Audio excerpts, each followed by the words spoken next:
Hello everyone, my name is Gerardo, and today I want to share with you the three most memorable moments of my life.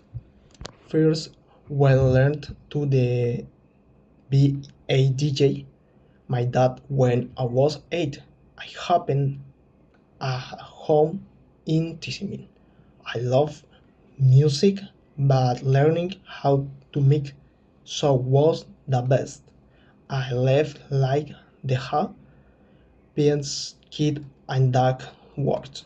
Second, we traveled to the beach with my family in summer in outlet front of the sea. I love walking out early to watch the sunrise. It was super beautiful and special. Sir went studying university to study veterinary medicine. I love animals and they to help every parent because I was starting my dream. These three moments are very important for me and it will always remember them. Thank you.